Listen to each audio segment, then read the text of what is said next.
আসসালামু আলাইকুম everyone, welcome back to my channel. দেশের বাহিরে যে যেখান থেকে আমার ভিডিও দেখছেন, আশা করব সবাই অনেক ভালো আছেন।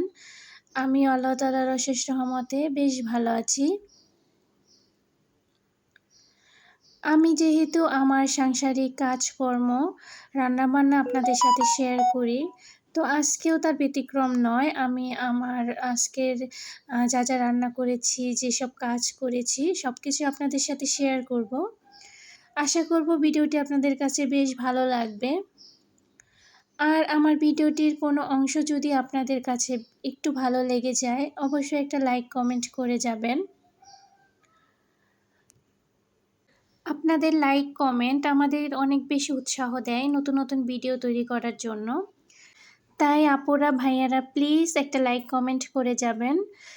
তো আজকে এই তো সকালবেলায় নাস্তা খেয়ে তারপরে একটু বাচ্চাদের আম কেটে দিয়েছিলাম। আমটা বেশ মিষ্টি ছিল। আমি তো ১ম এ ভেবেছিলাম টক হবে। সে ভেবেই আরকি কাটছিলাম না। তো কাটার সময় মনে হলো যে একটু খেয়ে দেখেছিলাম যে ভালোই মিষ্টি। তো বাচ্চাদের দিয়ে দিলাম আমটা কেটে। তারপরে দেখলাম যে আমার আদা রসুন বাটা এগুলো সব শেষ হয়ে গিয়েছে। তাই ভাবলাম যে একটু ব্লেন্ডার করে নিই। আর আমি মাসের জন্য একদম ব্লেন্ডার করি না। আমি সপ্তাহের জন্য করি। বেশিদিন ফ্রিজে রাখলে দেখা যায় ওইটা দিয়ে মাংস কিংবা অন্যান্য খাবার রান্না করলে আমার কাছে তেমন একটা ভালো লাগে না।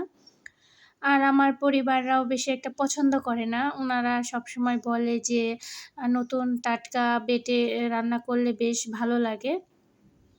তবুও সময় স্বল্পতার কারণে এই তো সপ্তাহের জন্য বেটে নিয়েছি। তারপরে আজকে যা রান্না করব সবকিছুই গুছিয়ে নিচ্ছিলাম। আজকে এই তো রান্না করব মাংস রান্না করব আর ডাল রান্না করব, আর শাক রান্না করব আর ডাঁটা দিয়ে মাছ দিয়ে রান্না করব। সবকিছুই আমি একটু গুছিয়ে নিচ্ছিলাম যেন আমার রান্নাটা তাড়াতাড়ি হয়ে যায়। আর এখন তো থেকে বৃষ্টি হচ্ছে, আবার রোদ উঠছে এরকম। এত গরমের মধ্যে আমার কিচেন রুমে যেন কম থাকা লাগে। সেইজন্যই আরকি সবকিছু গুছিয়ে তারপরে রান্নাটা করে নিব।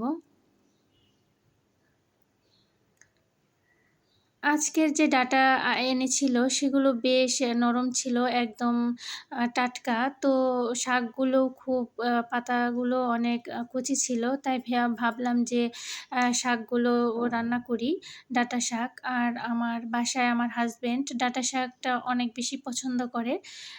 উনি আসলে ডাঁটা নিয়ে আসলে আরকি উনিই বেছে দেয়। তারপরে আমি তো ধুয়ে তারপরে কেটে নিয়েছিলাম কুচি করে।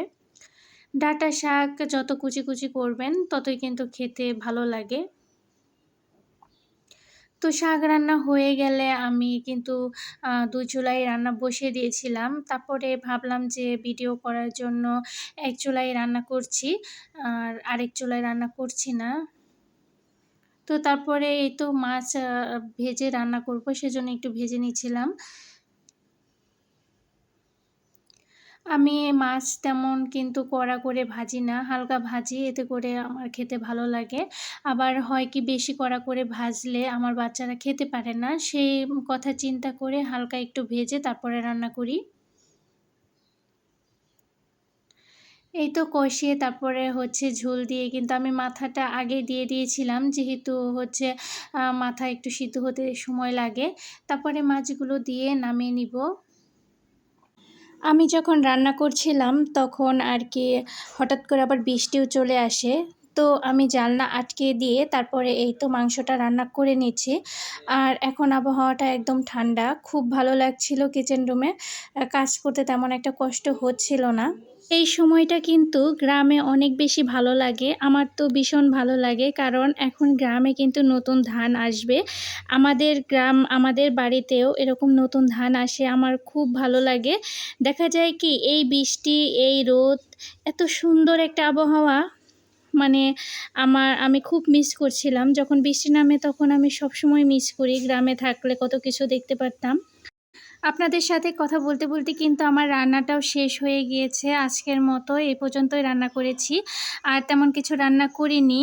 আর একেবারেই রাতের জন্য রান্না করে নিয়েছি। জাস্ট রাতে শুধু রুটি বানাবো, আর কিছুই করব না। আর বাচ্চাদের মাংস হলে তো আর তেমন কিছু লাগেও না।